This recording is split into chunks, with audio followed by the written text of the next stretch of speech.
નમસ્કાર દર્શક મિત્રો, જય શ્રી કૃષ્ણ। ફરી એક વખત આપણી યુટ્યુબ ચેનલ પધારો સત્સંગમાં આપ સૌનું સ્વાગત છે।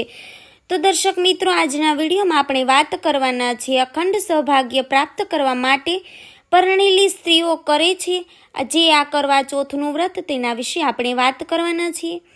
ઓમ નમો ભગવતે વાસુદેવાય નમઃ। કરવા ચોથનું વ્રત દર વર્ષે આસો માસના કૃષ્ણ પક્ષ ચોથના દિવસે રાખવામાં આવે છે। આ દિવસે પરણેલી સ્ત્રીઓ પોતાના પતિના લાંબા આયુષ્ય અને સારા આરોગ્ય માટે ભગવાન શિવ, માતા પાર્વતીને, ચંદ્રદેવને વિશેષ પ્રાર્થના કરે છે। આ વ્રતનું પારણ રાત્રિ ચંદ્રોદય થયા પછી જ ચંદ્રને અર્ધ અર્પણ કરીને કરવામાં આવે છે। તો આવું જ આ કરવા ચોથનું વ્રત કરવાનું છે। હવે થોડા જ દિવસોમાં આવવાનું છે।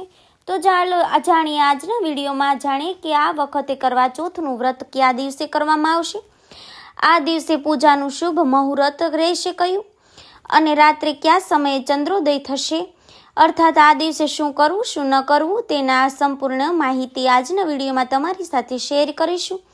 તેથી આજનો વિડીયો તમારા માટે ખૂબ જ મહત્વપૂર્ણ છે, તેથી આ વિડીયોને લાસ્ટ સુધી જોજો। જો તમે ચાહો છો કે આ વ્રતનું સંપૂર્ણ ફળ તમને પ્રાપ્ત થાય તો વિડીયોને એક લાઇક કરી કોમેન્ટમાં જય ચંદ્રદેવ અથવા જય ચોથ માતા અવશ્ય લખી દેજો, જેથી એમની કૃપા અને આ વ્રતનું સંપૂર્ણ ફળ તમને પ્રાપ્ત થાય। તો ચાલો જાણીએ હવે કરવા ચોથ ક્યારે છે। આ વિશેષ વિડીયો શરૂ કરીએ તો જો દર વર્ષે આસો માસના કૃષ્ણ પક્ષની ચોથના દિવસે કરવા ચોથનું વ્રત કરવામાં આવે છે। આ વર્ષે 2025માં કરવા ચોથ અને આવી રહી છે દર અને ઓક્ટોબર, જે 10 ઓક્ટોબર 2025 શુક્રવારના દિવસે આસો માસના કૃષ્ણ પક્ષની ચોથની તિથિ આરંભ થશે। 9 ઓક્ટોબર 2025 ગુરુવારની રાત્રે 10:54 અને ચતુર્થી તિથિ પૂર્ણ થશે 10 ઓક્ટોબર 2025 રાત્રે 7:38।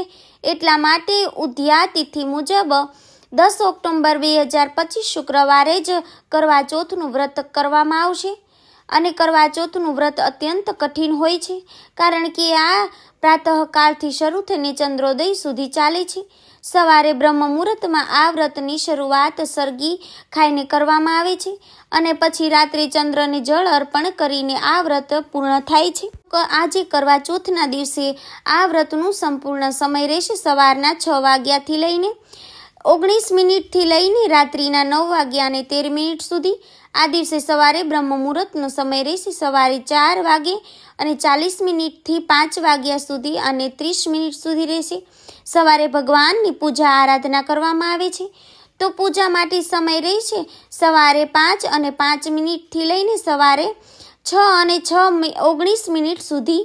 આ દિવસે સૂર્યોદય થશે સવારે 6:19।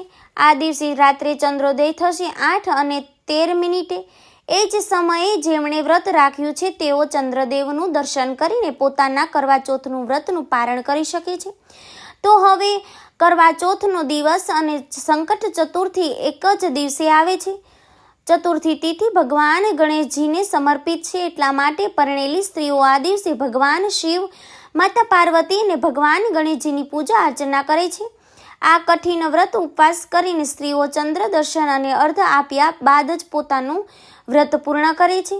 કરવા અને અથવા કરક એટલે કે માટલાનું, જે માટલીનું પાત્ર કહેવાય છે, એટલા જે તેના માધ્યમથી જ ચંદ્રને જળ અર્પિત કરવામાં આવે છે, એટલા માટે જ કરવા ચોથની પૂજા કરવો અતિ આવશ્યક છે। આ વ્રતને કઠિન વ્રતોમાંનું એક વ્રત માનવામાં આવે છે, કારણ કે તેમાં અન્ન લેવાતું નથી અને જળ પણ લેવાતું નથી, એટલે કે આ વ્રત નિર્જળ વ્રત રાખવામાં આવે છે।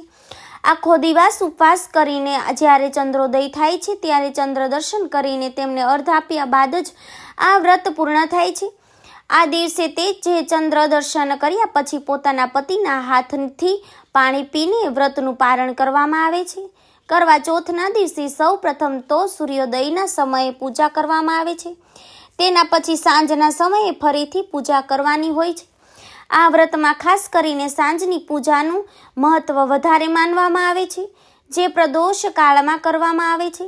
એટલા માટે આ દિવસે કરવા ચોથની પૂજા માટે સાંજે પ્રદોષ કાળનું મુહૂર્ત રહેશે, સાંજે 5:57 લઈને 7 વાગે અને 11 વચ્ચે આ સમય દરમિયાન જે સ્ત્રીઓ કરવા ચોથનું વ્રત રાખે છે તેમને વિધિ વિધાનથી પૂજા કરવી જોઈએ અને સાથે સાથે કરવા ચોથની વ્રતનું કથાનું શ્રવણ પણ કરવું જોઈએ.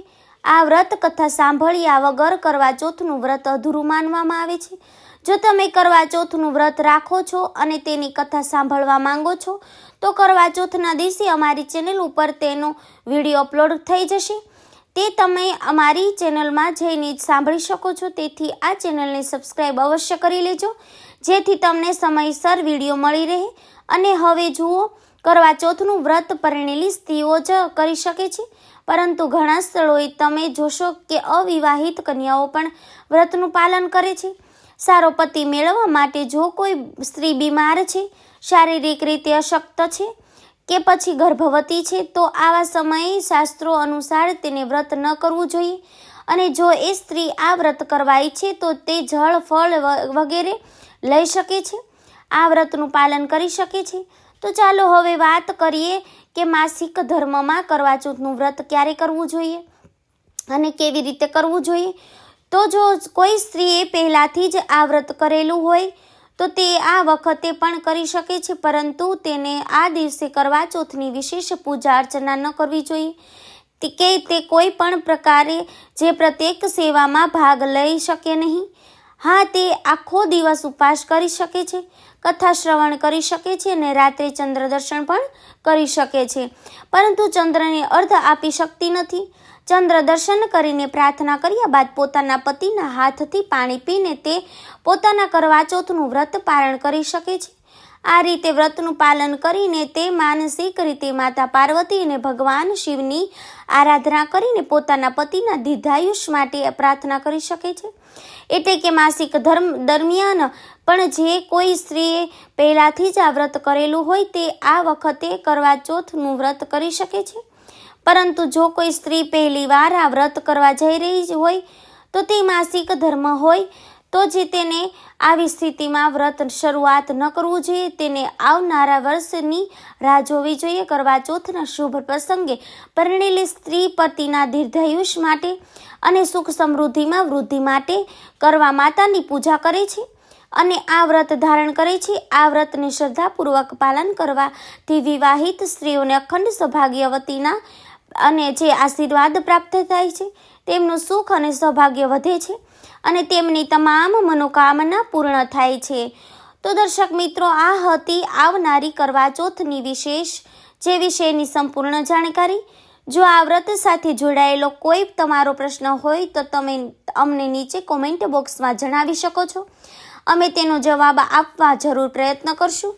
તો ચાલો જલ્દી ફરી મળીએ એવા પ્રમાણભૂત વ્રતો અને પર્વોની યથારૂપ માહિતી સાથે.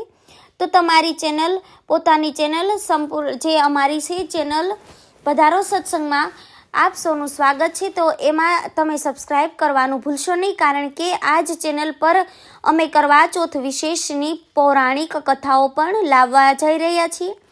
તો તમે સાંભળવાનું ચૂકી ન જાઓ એ માટે અમારી ચેનલને સબસ્ક્રાઈબ અવશ્ય કરી લેજો અને વિડીયો ગમે તો એક લાઈક કરી દેજો અને કોમેન્ટ બોક્સમાં જય ચંદ્રદેવ અથવા જય ચોથ માતા લખવાનું ભૂલતા નહીં. તો મળીએ આગળના વિડીયોમાં. ત્યાં સુધી આપ સૌને મારા ધન્યવાદ. જય શ્રી કૃષ્ણ.